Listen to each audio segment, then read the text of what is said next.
Audio Jungle.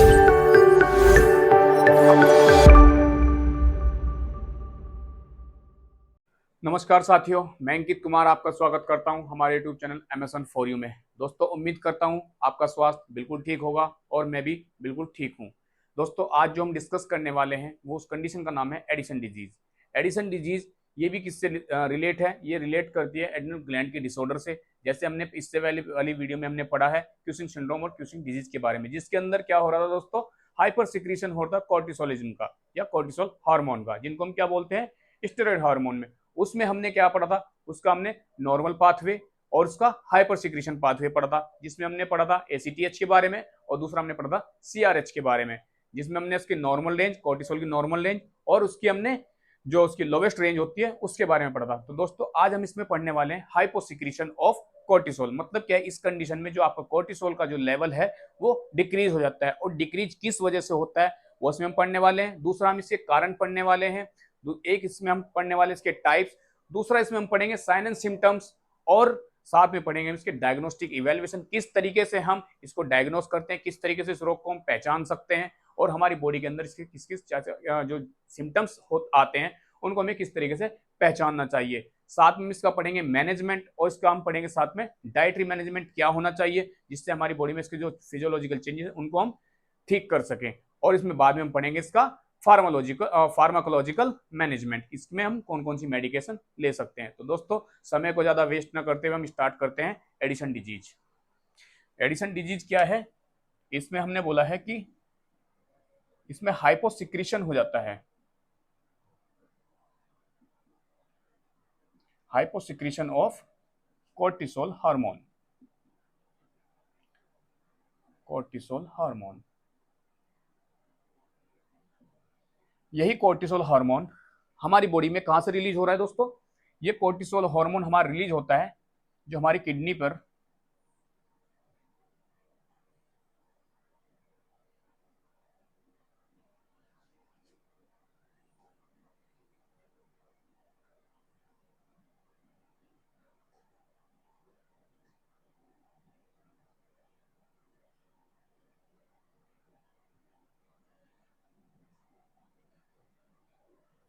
Kidney के अपर वाले part पर ये ट्रायंगल शेप में जो एड्रिनल ग्लैंड प्रेजेंट होती है,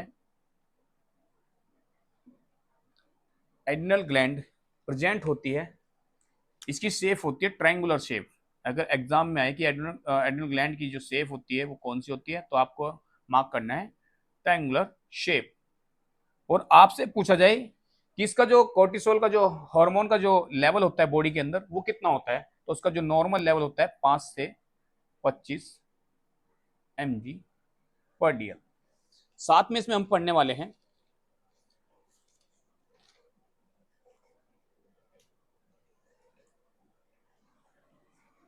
5 से 25 पर डीएल। और अगर हम इसके बाद की बात करें कि ये जो लेवल है इसकी एग्जैक्ट जो वैल्यू है, जो एग्जैक्ट रेंज है वो कब आती है?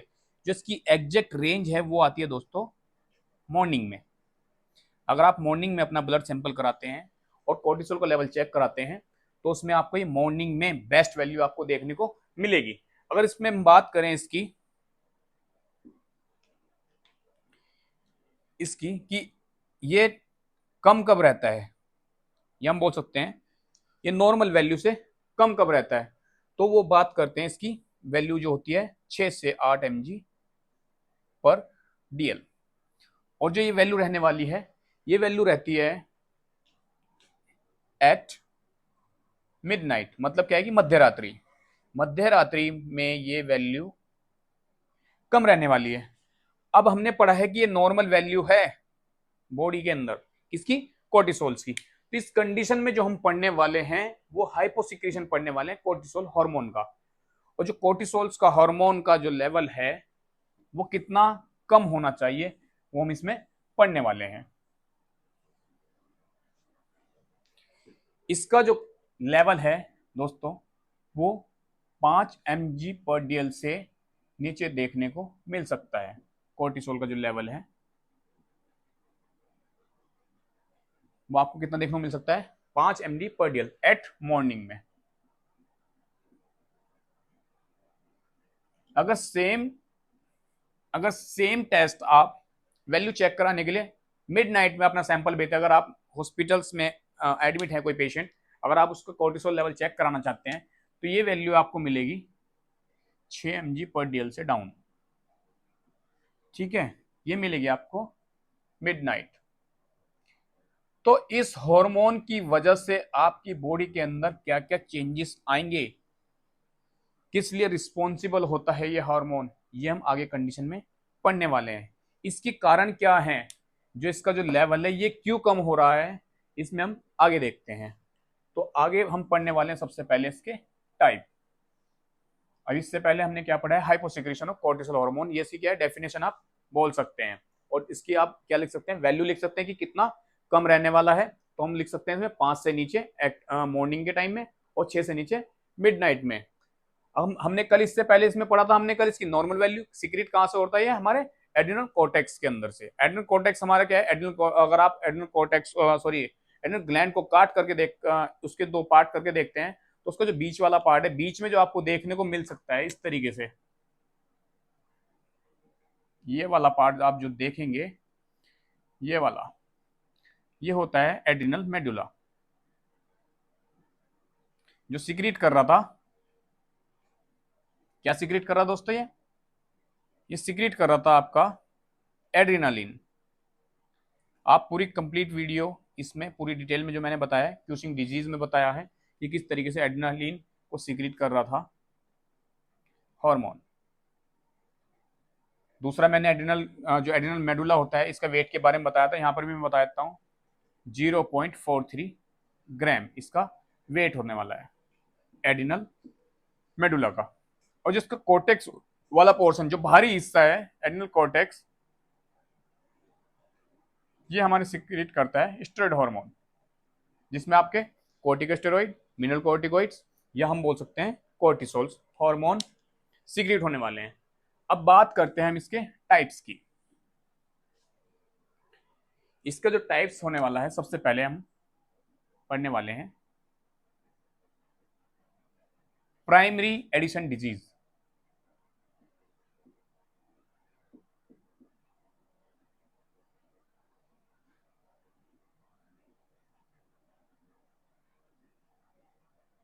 Addition disease. अब प्राइमरी एडिशन डिजीज होती क्या है, प्राइमरी एडिशन डिजीज वो कंडीशन है जब आपकी एड्रिनल ग्लैंड के अंदर कोई इंजरी आ जाए या कोई इन्फेक्शन हो जाए। दूसरा हम बोल सकते हैं जब आपका हार्मोन सीक्रेट होने वाला है, कोर्टिसोल हार्मोन सीक्रेट होने वाला है, उसमें कोई ब्लॉकेज आ जाए। और ब्लॉकेज किस वजह से आ सकता है दोस्तों, वो कोई ट्यूमर फॉर्मेशन की वजह से। दूसरा, अगर उसमें कोई गांठ उपस्थित हो जाए, या हम बोल सकते हैं उसमें सिस्ट हो जाए, एक कंडीशन ये हो सकती है। दूसरा क्या है कि मैलिग्नेंट कैंसर भी इसको अफेक्ट करता है। दोस्तों, कुछ बैक्टीरियल इन्फेक्शन भी हमारे एड्रिनल ग्लैंड के सिक्रीशन को अफेक्ट करते हैं, जैसे tuberculosis one of most cause है जो अफेक्ट करता है एड्रिनल ग्लैंड के पाथवे को, जिस पाथवे से कॉर्टिसोल सिक्रीट होने वाला है। अब आप बोल रहे हो ट्यूबरकुलोसिस किस तरीके से कर सकता है। दोस्तों, ट्यूबरकुलोसिस इसको अफेक्ट करता है, वो करता है आपके हिमेटोजिनस सर्कुलेशन की वजह से। जो हिमेटोजिनस सर्कुलेशन होता है वो आपके एड्रिनल ग्लैंड को ही नहीं, बल्कि आपके अंदर बॉडी के अंदर जो अलग अलग सिस्टम के जो ऑर्गन है उनको भी अफेक्ट करता है। उनमें भी इन्फेक्शन होने के चांसेस बढ़े रहते हैं, जिसकी वजह से क्या होता है, जो एड्रिनल ग्लैंड का जो पाथवे है वो अफेक्ट हो जाता है और कोर्टिसोल की कमी बॉडी के अंदर देखने को मिलती है। तो दोस्तों, ये है इसका प्राइमरी। अब बात करते हैं हम सेकेंडरी की।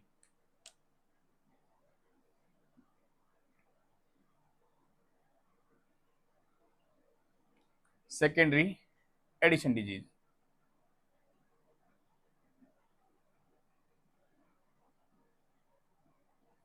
अब इस सेकेंडरी एडिशन डिजीज में क्या है, मतलब क्या है कि इसके नाम से समझ आ रहा है किसी और चीज की वजह से।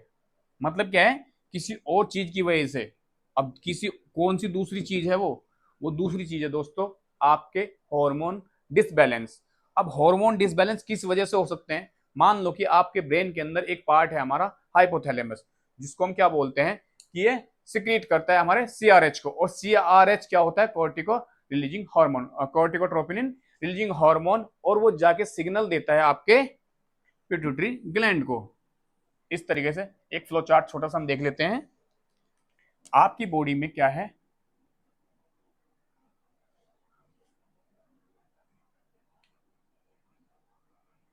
हाइपोथैलेमस। अब ये हाइपोथैलेमस क्या कर रहा है, आपकी बॉडी में सीआरएच रिलीज करता है। अब ये सीआरएच आपकी मास्टर ग्लैंड मतलब पिट्यूटरी ग्लैंड को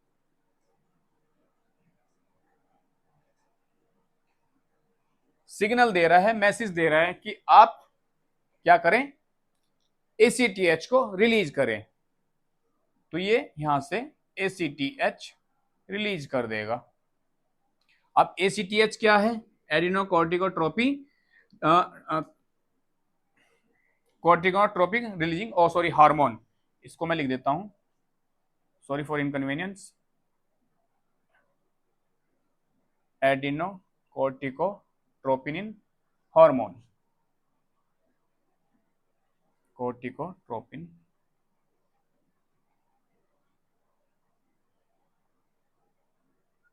हार्मोन, ये इसकी फुल फॉर्म है। अब ये जाके क्या करेगा, आपके एडिनल ग्लैंड को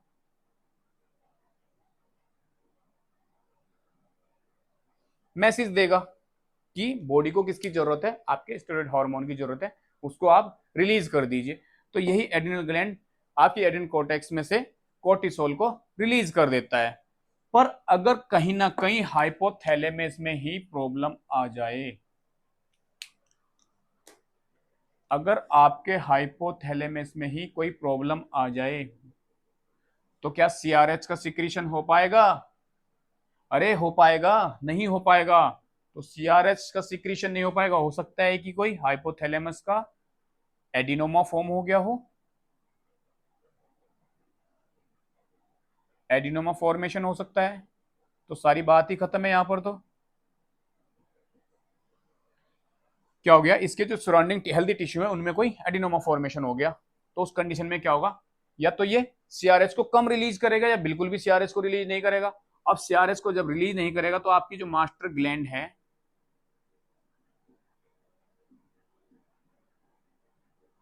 इसको मैसेज मिलेगा क्या?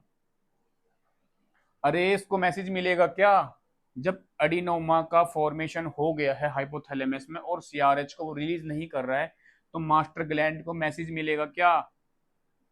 अरे मान लो कि आपको आपकी मम्मी ने कोई मैसेज भेजा है कि अपने पापा को इन्फॉर्मेशन दे दो। आपको रास्ते में आपके फ्रेंड मिल गए और उन्होंने क्या किया, आपको बिजी कर लिया और वो मैसेज आपके माइंड से स्किप हो गया। तो आपने अपने पापा को मैसेज दिया क्या? सेम उसी तरह ये पापा है, ये मम्मी है, और जो सीआरएच है ना, ये आप हैं। और जब आपको ही किसी ने क्या कर दिया, रोक लिया, ये एडिनोमा फॉर्मेशन ने ही आपको रोक लिया, तो मैसेज पहुंचेगा क्या? नहीं पहुंचेगा, क्योंकि आपका जो पाथवे है ये ब्लॉक हो रखा है। चलो ठीक है, अब हाइपोथैलेमस बिल्कुल ठीक है। अब हाइपोथैलेमस ठीक है तो क्या होगा, पिट्यूटरी ग्लैंड में कोई ना कोई फॉर्मेशन हो सकता है, हो सकता है यहाँ पे एडिनोमा फॉर्म हो जाए, एडिनोमा फॉर्म हो जाए, या हम बोल सकते हैं कोई ट्यूमर फॉर्म हो जाए। तो क्या होगा, ये एसीटीएच को रिलीज करेगा क्या?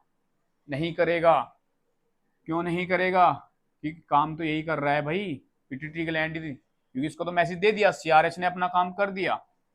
अब सीआरएच ने अपना काम कर दिया, पिट्यूटरी ग्लैंड में कोई एडिनोमा फॉर्मेशन है और वहां से क्या निकलना है, एसीटीएच निकलना है, और एसीटीएच का जो पाथवे है वो क्या हो रखा है, ब्लॉक। पाथवे क्या हो रखा है इसका, ब्लॉक हो रखा है। अब जब एसीटीएच ही नहीं आएगा तो एड्रिनल ग्लैंड को मैसेज मिलेगा क्या कि आप कोर्टिसोल को रिलीज करें। तो इन्हीं सभी कारणों की वजह से एड्रिनल ग्लैंड को मैसेज नहीं मिल पाता। और जब एड्रिनल ग्लैंड को मैसेज नहीं मिल पाएगा, उसको नहीं पता है कि कितना कोर्टिसोल बॉडी को चाहिए। ये बैठा है मास्टरमाइंड, इसको सब पता है कि बॉडी को क्या चाहिए। आपकी बॉडी का जो मास्टरमाइंड है ना, ये हाइपोथैलेमस है, और इसी की वजह से, इसी को सब पता है, इसी की वजह से हमारी बॉडी की जो मास्टर ग्लैंड है ये डिफरेंट डिफरेंट हार्मोन रिलीज करती है। ये मैसेज देता रहता है, वो भेजती रहती है। कोई एंटीरियर पिट्यूटरी पे होता है, कोई पोस्टीरियर पिट्यूटरी पे होता है। तो जो हमारा एसीटीएच निकलता है ये एंटीरियर पिट्यूटरी से निकलता है। ठीक है भाई। अब इसका क्या हो गया, एसीटीएच का पाथवे ब्लॉक हो गया, तो इसको हम बोल सकते हैं हाइपोसिक्रीशन या डिस्ट्रक्शन बोल सकते हैं, हाइपोसिक्रीशन ऑफ एसीटीएच। तो ये कारण है भाई, इस सबसे बड़ा जो कारण है इस डिजीज का ये है एसीटीएच। जब एसीटीएच का सिक्रीशन नहीं हो पाएगा तो क्या नहीं मिल पाएगा मैसेज, और मैसेज नहीं मिल पाएगा एड्रिनल ग्लैंड को कि आप कोर्टिसोल को रिलीज करो। अब कोर्टिसोल हो जाएगा बंद। अब बंद हो गया तो आपकी बॉडी के अंदर क्या मिलेंगे, अलग अलग सिम्टम्स देखने को मिलेंगे, जिसकी वजह से क्या होता है, आपकी मसल वीक हो जाती है। किसी का क्या है, जो सोडियम का रिजॉर्प्शन है वो कम हो जाता है। किसी को क्या है, हाइपोकैलिमिया, किसी को हाइपोकैलिमिया, ये कंडीशन देखने को मिल जाती है। तो अब हम बात करते हैं कि ये कारण होते किस वजह से हैं। ये एडिसन डिजीज में जो कारण है वो किस वजह से होता है। पहली बात तो है कि कारण आपने इस थोड़े से फ्लो चार्ट में आपने समझ लिए होंगे कि इन कंडीशन में हो सकता है, फिर भी हम इनको एक बार देख लेते हैं। इटियोलॉजी, सबसे पहले हमने पढ़ा है एडिनोमा, बिल्कुल एडिनोमा ऑफ एड्रिनल ग्लैंड।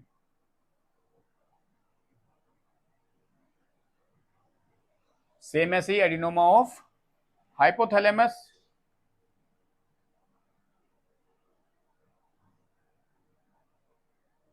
और पिट्यूटरी ग्लैंड, जिसको आप मास्टर ग्लैंड बोलते हैं। तीसरा हमने पढ़ा है हाइपोफाइसेक्टमी।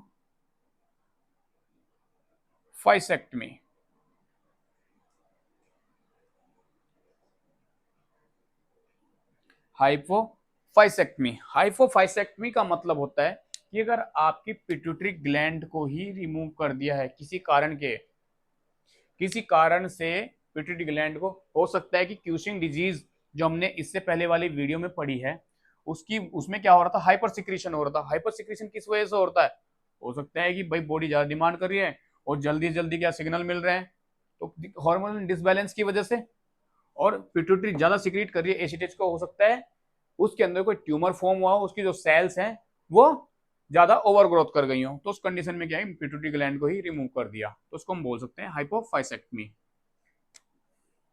दूसरा है एड्रिनलेक्टमी। एड्रिनलेक्टमी मतलब क्या है, हमने किसी पेशेंट की अगर पास सर्जरी हुई है, एड्रिनलेक्टमी की मतलब क्या है कि उसका एड्रिनल ग्लैंड को ही रिमूव कर दिया गया है, मतलब दोनों को ही निकाल दिया या एक को निकाल दिया। तो उस कंडीशन में अगर एक को निकाला तो एक के भाई, एक तो ज्यादा, अब मान लो कोई आपको काम दिया गया है कि 2 आदमी ये काम करो, और एक जो आप काम कर रहे हैं तो काम जल्दी हो रहा है, 2 आदमी, और आप लोगों में से एक आदमी को आपने बाहर भेज दिया या किसी ने बुला लिया, तो जो 2 आदमी पहले काम कर रहे थे और अब एक आदमी काम कर रहा, तो फर्क पड़ेगा ना।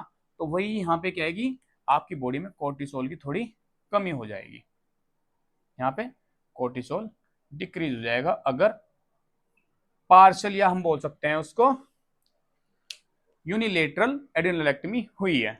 दूसरा हम बात करते हैं अगर आपने काफी लंबे समय तक कोर्टिको स्टेरॉइड हार्मोन का यूज किया है,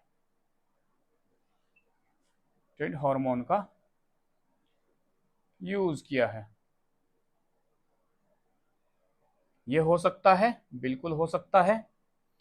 चौथा कारण है इसका ट्यूबरकुलोसिस, जो क्या करती है ट्यूबरकुलोसिस, आपके हिमेटोजेनस सर्कुलेशन, मतलब क्या है कि आपके ब्लड सर्कुलेशन के थ्रू आपका जो इन्फेक्शन है वो अदर ऑर्गन में लेके जाती है, जिसकी वजह से वहां की जो सेल्स होती हैं वो अफेक्ट हो जाती हैं।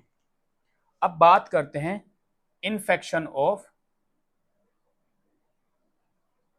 Adrenal gland. अब सारा भाई काम उनका थोड़ा ही है कि भाई पिट्यूटरी ग्लैंड ही सारी चीज के रिस्पॉन्सिबल है, पर रिस्पॉन्सिबल तो एड्रिनल ग्लैंड भी हो सकती है कि नहीं। तो एड्रिनल ग्लैंड का भी कुछ इन्फेक्शन हो सकता है, बैक्टीरियल इन्फेक्शन हो सकता है, वहां पे कोई पस फॉर्मेशन, कोई सिस्ट बन गई है जहाँ पे क्या लम्प फॉर्म हो गया हो, तो उस कंडीशन में हो सकता है जिसकी वजह से जो हमारा कोर्टिसोल हार्मोन है उसका पाथवे ब्लॉक हो गया हो, उस वजह से हो सकता है। अब बात करते हैं इसके अगले कारण की। तो अगला कारण हमने पढ़ा था अभी कि ट्रोमेटिक इंजरी, अगर एड्रिनल ग्लैंड में कोई इंजरी हो गई हो तो हम लिख सकते हैं इसमें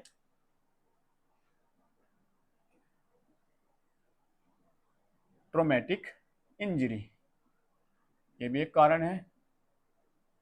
अच्छा, इस ट्रोमेटिक इंजरी की वजह से एक कंडीशन अराइज होती है जिसको हम बोलते हैं एडिसोनियन क्राइसिस। एडिसोनियन क्राइसिस ये इंजरी की वजह से, दूसरा क्या है कि स्ट्रेस की वजह से। मतलब क्या है कि जो सीवियर अमाउंट में हाइपोसिक्रीशन हो रहा है किसका, कोर्टिसोल हार्मोन का, उसको बोलते हैं जी। ये किस वजह से हो रही है, ट्रोमेटिक इंजरी की वजह से। दूसरा हम बात करें कोई ब्लंट इंजरी,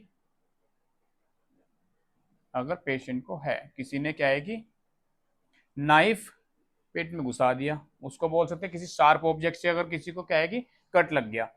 दूसरा हम बात करते हैं इसमें गन शॉट, अगर किसी पेशेंट को गन से शूट किया गया है। तो ये कुछ कारण है जिसकी वजह से क्या होता है कि जो कोर्टिसोल का जो पाथवे है वो अफेक्ट होता है और बॉडी के अंदर कोर्टिसोल हार्मोन की या कोर्टिकोस्टेरॉइड हार्मोन की या स्टेरॉइड हार्मोन की कमी हो जाती है, तो उसको हम बोलते हैं हाइपोसिक्रीशन ऑफ कोर्टिसोल हार्मोन। अब बात करते हैं इसके हम कुछ सिम्टम्स हमें देखने को मिलते हैं अगर हमारी बॉडी के अंदर क्या है कि कोर्टिसोल की कमी आ रही तो क्या सिम्टम्स देखने को मिल सकते हैं। वो हैं मसल वीकनेस, तो हम यहाँ पे नोट करते हैं सबसे पहले, जो सबसे पहले सिम्टम्स होने वाला है वो है मसल वीकनेस।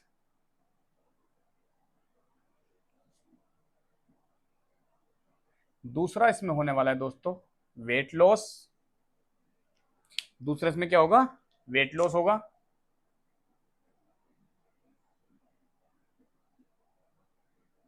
इसमें आपको हाइपोनेट्रीमिया, सोडियम की कमी आपको देखने को मिलेगी। क्यों मिलेगी, क्योंकि बॉडी के अंदर जो मिनरल कोर्टिकॉइड्स हार्मोन है उसका डिक्रीज हो रहा है। मतलब क्या है कि मिनरल कोर्टिकॉइड्स जो हार्मोन है वो भी तो डिक्रीज हो रहे हैं, और वो मिनरल कोर्टिकॉइड्स कहाँ पे वर्क करते हैं, हमारे रिनल ट्यूब्यूल्स के अंदर, जो हमारे रिनल ट्यूब्यूल्स के अंदर वर्क करते हैं, जिनकी वजह से रिनल ट्यूब्यूल्स में सोडियम का रीएब्जॉर्प्शन बढ़ जाएगा और क्या कॉज करेगा वो, हाइपोनेट्रीमिया। दूसरा इसमें जब बॉडी के अंदर सोडियम का रीएब्जॉर्प्शन बढ़ जाएगा तो आपकी बॉडी के अंदर पोटेशियम का अमाउंट बढ़ जाएगा, तो इसको हम बोलेंगे हाइपर कैलीमिया। दूसरा कैल्शियम का भी अमाउंट बढ़ जाएगा, तो इसमें हम हाइपर कैल्सीमिया लिख देते हैं। अब बात करते हैं, ये आपके मेलेनिन को भी बढ़ाता है जिसकी वजह से ब्रोंज स्किन देखने को मिल सकती है। ब्रोंज स्किन जो इसका सबसे बड़ा सिम्टम्स है, ब्रोंज स्किन देखने को मिल सकती है। ब्रोंज स्किन, आपकी स्किन में क्या है, पिगमेंटेशन ज्यादा हो जाएगी जो आपके मेलेनिन से ही रिलेट है। जो आपके मेलेनिन को इंक्रीज कर देगा तो आपकी बॉडी के अंदर पिगमेंटेशन हो जाएगा, पिगमेंटेशन की ज्यादा होने की वजह से ये ब्रोंज स्किन सिम्टम्स को शो करेगा।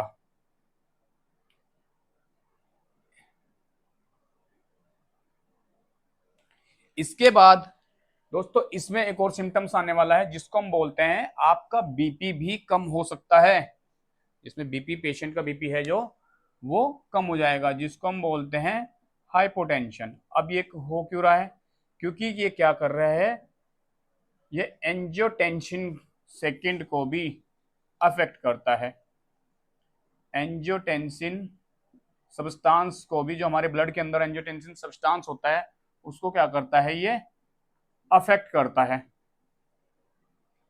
क्योंकि एंजियोटेंसिन जो रिस्पॉन्सिबल होता है ये हमारा वेसल्स कॉन्स्ट्रिक्शंस के लिए रिस्पॉन्सिबल होता है, तो ये एंजियोटेंसिन सेकंड को भी क्या करता है, अफेक्ट करता है।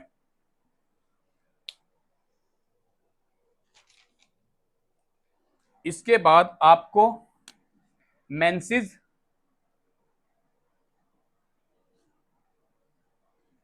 चेंजेस देखने को मिलेंगे, इर्रेगुलर मेंसेस देखने को मिल सकते हैं। जो फीमेल्स हैं उनमें मेंसेस के चेंजेस देखने को मिल सकते हैं। दूसरा, इसमें जीआई डिस्टरबेंस हो सकती है, जीआई डिस्टरबेंस हो सकती है, जिसमें आप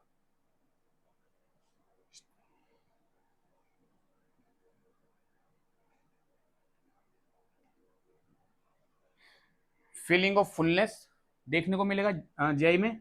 दूसरा, नोजिया वोमिटिंग देखने को मिल सकता है, और इसमें कुछ डिहाइड्रेशन की शिकायत रहने वाली है, डिहाइड्रेशन की शिकायत रहने वाली है। अब बात करते हैं हम इसके, जो इसमें मेंस में और क्या देखने को मिलेगा दोस्तों, तो उनका जो लिबिडो है वो डिक्रीज हो जाएगा, क्योंकि क्या हो रहा है, कुछ हमारे जो एंड्रोजन हार्मोन होते हैं वो भी अफेक्ट होते हैं, उनकी भी क्या हो जाती है, कमी हो जाती है। तो इसको हम लिख सकते हैं डिक्रीज लिबिडो। लिबिडो का मतलब होता है सेक्सुअल डिजायर, सेक्सुअल डिजायर ये हमें देखने को मिल सकता है। तो ये कुछ सिम्टम्स हैं दोस्तों जो हमें ध्यान रखने होते हैं इस बीमारी में। अब हम बात करते हैं इसके डायग्नोस्टिक इवैल्यूएशन की। डायग्नोस्टिक इवैल्यूएशन करने के लिए हमें सबसे पहले पेशेंट की हिस्ट्री कलेक्शन लेना पड़ता है। पेशेंट की हिस्ट्री कलेक्शन हम किस तरीके से ले सकते हैं, उसकी past surgical history, past medical history.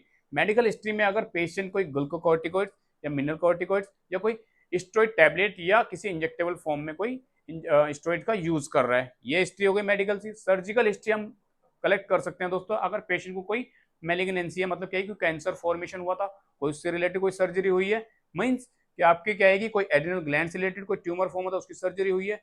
दूसरा, हम बात कर सकते हैं कि अगर क्यूसिंग डिजीज पेशेंट को रही होगी पुराने टाइम में, उससे रिलेटेड अगर उन्होंने कोई इंटरवेंशन लिए हैं या कोई सर्जरी कराई है, तो वो हम उसमें हिस्ट्री कलेक्ट करते हैं। अब बात करते हैं इसके ब्लड इन्वेस्टिगेशन की। ब्लड इन्वेस्टिगेशन में हम दोस्तों सबसे पहले चेक करते हैं आपका पेशेंट का आरबीएस, वो एक साइड। दूसरा, हम इसमें चेक करते हैं एसीटीएच का लेवल और सीआरएच का लेवल। सीआरएच बोले तो कॉर्टिकोट्रोपिन रिलीजिंग हार्मोन, और एसीटीएच बोले तो एडिनोकॉर्टिकोट्रोपिन हार्मोन। अब बात करते हैं हम इसमें पेशेंट का हम दूसरा यूरिन एनालिसिस कोर्टिसोल हार्मोन कर सकते हैं, जिसमें हमें देखने को मिलेगा, सबसे पहले हम इसमें लिखते हैं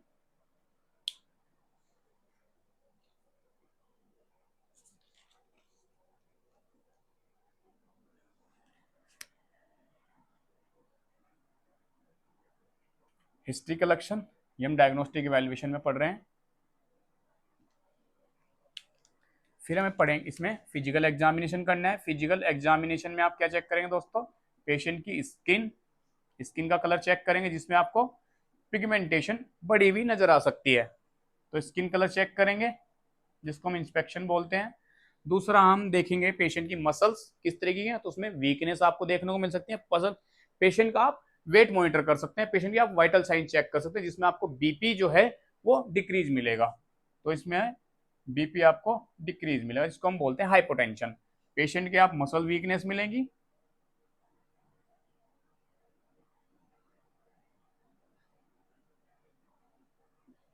दूसरा बात करते हैं इसकी ब्लड इन्वेस्टिगेशन।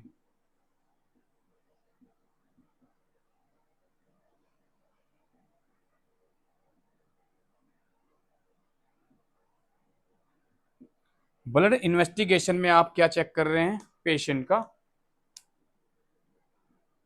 Cortisol hormone. तो सबसे पहले हम सीआरएच चेक करेंगे, फिर हम चेक करेंगे एसीटीएच हार्मोन। दूसरा, आपकी बॉडी के अंदर मैंने सिम्टम्स में बताया कि पेशेंट में क्या है कि जो सोडियम की कमी है वो देखने को मिल सकती है, तो पेशेंट का जो सोडियम लेवल है वो क्या मिलेगा, डिक्रीज।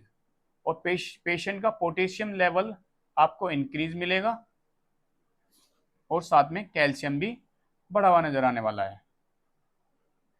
इसमें हम आरबीएस भी चेक करेंगे पेशेंट का। आरबीएस किस लिए करते हैं? क्योंकि कुछ हमारी ऑटो इम्यून डिजीज होती हैं जो अफेक्ट करती हैं पेशेंट की कंडीशन को, और किससे रिलेटेड है वो? एडिशन डिजीज से। अब बात करते हैं हम इसमें CT scan to detect. CT scan हम किसके डिटेक्शन के लिए कर रहे हैं? कोई कार्सिनोजन सेल्स तो प्रेजेंट नहीं है, या हम बोल सकते हैं कि जो कार्सिनोमा तो नहीं फॉर्म हो गया, कोई ट्यूमर फॉर्म तो नहीं हो गया है। दूसरा, अगर इससे भी बात नहीं बनती है तो आप एमआरआई पेशेंट का करवा सकते हैं।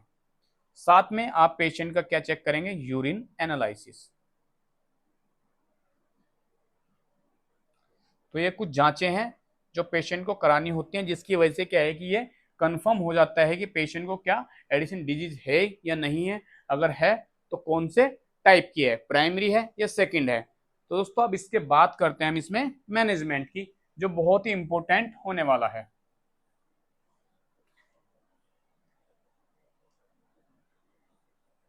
तो सबसे पहले हम इसका डाइटरी मैनेजमेंट पढ़ते हैं दोस्तों।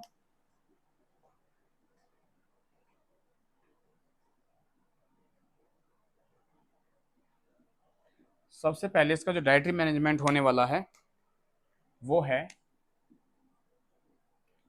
आप सिम्टम्स से रिलेट कर सकते हैं कि पेशेंट को कौन कौन से सिम्टम्स हो रहे थे। तो जो पेशेंट का फ्लूइड इनटेक है वो हमें क्या कर देना है? बढ़ा देना है। फ्लूइड इनटेक हमें क्या करना है? पेशेंट का इंक्रीज कर देना है। पेशेंट का हमें क्या करना है? पेशेंट की बॉडी के अंदर क्या होता है? सोडियम की कमी हो रही थी, तो हम इसको बोल सकते हैं हाई सोडियम रिच डाइट। और सोडियम हमें कहां से मिलेगा दोस्तों? नमक से। तो पेशेंट का थोड़ा सा हल्का सा हम नमक बढ़ा सकते हैं, सॉल्ट रिच डाइट कर सकते हैं, हाई सोडियम रिच डाइट।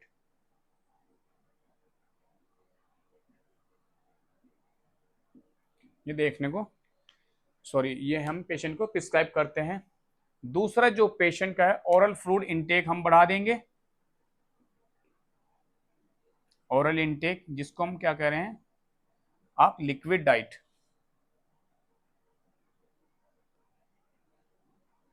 या पेशेंट को प्रिस्क्राइब कर सकते हैं। और कंटिन्यू आप क्या करेंगे? पेशेंट की जो कंडीशन है उनको मॉनिटर करते रहेंगे, क्योंकि क्या होता है कि कुछ कंडीशन की वजह से आपने क्या है कि ज्यादा नमक पेशेंट को खिलाना स्टार्ट कर दिया और बाद में क्या हो रहा है? पेशेंट का प्रॉब्लम हो रही है। पेशेंट को क्या हो रही है? प्रॉब्लम। अब बात करते हैं इसमें हम मेडिकल मैनेजमेंट की।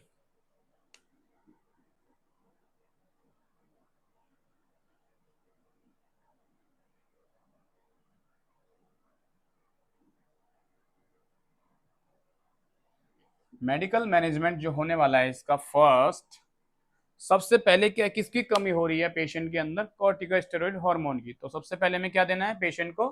Corticosteroid hormone, corticosteroid supplement.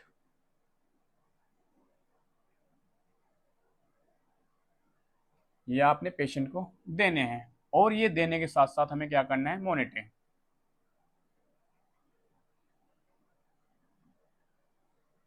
Monitoring करते रहने हैं। दूसरा हम देंगे पेशेंट को एच कोट, जिसको हम बोलते हैं हाइड्रो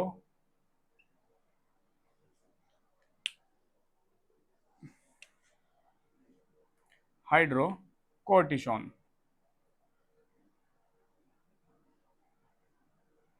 और ये भी हमें कैसे देना है? आईवी।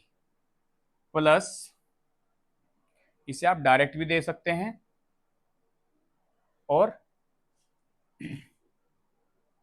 नॉर्मल सलाइन के साथ भी। ठीक है साथियों, अब बात करते हैं हम पेशेंट को आप 5% डेक्सट्रोज पेशेंट को आप लगा सकते हैं आईवी, और ये भी किसके साथ? नॉर्मल सलाइन के साथ। तो पेशेंट का जितना भी हमें फ्लूइड इनटेक है वो मेंटेन करके रखना है। हमें प्रॉपर जो इसके इलेक्ट्रोलाइट डिसबैलेंस हो रखे हैं उनको मेंटेन करके रखना है। तो ये कुछ मेडिकल मैनेजमेंट है जो आपको फॉलो करना होता है। दोस्तों ये सिर्फ जो मैंने आपको मेडिकल मैनेजमेंट बताया है, ये मैंने आपको सिर्फ और सिर्फ एजुकेशन पर्पज के हिसाब से ही बताया है, और एजुकेशन पर्पज के लिए ही बताया है। मैं किसी भी जो मेडिकेशन है इसको प्रमोट नहीं करता हूँ, अपने लेक्चर के अंदर किसी मेडिकेशन को प्रमोट नहीं करता हूँ। और आप ये लेक्चर देख के मेडिकेशन बिल्कुल ना लें, क्योंकि जो ये मेडिकेशन है आप अपने डॉक्टर के प्रिस्क्रिप्शन से ही लेंगे, क्योंकि इन मेडिकेशन की वजह से आपकी बॉडी के अंदर बहुत ही घातक और बहुत ही ज्यादा खतरनाक कॉम्प्लिकेशन देखने को मिल सकते हैं। दोस्तों, इसी मैनेजमेंट के साथ मैं अपने लेक्चर को खत्म करता हूं और आशा करता हूं कि ये लेक्चर आपके लिए बहुत ही ज्यादा बेनिफिशियल होने वाला है और इस लेक्चर से आपको बहुत ज्यादा बेनिफिट मिलने वाले हैं। दोस्तों, मैं उम्मीद करता हूं कि आपको हमारी वीडियो बहुत ज्यादा पसंद आ रही है। अगर आप हमारे चैनल पे हैं, नए हैं, तो आप हमारे चैनल को सब्सक्राइब करके हमारी नई वीडियो का आनंद ले सकते हैं, जो वीडियो आपको बहुत ज्यादा हेल्प करने वाली है फ्यूचर में। थैंक यू दोस्तों।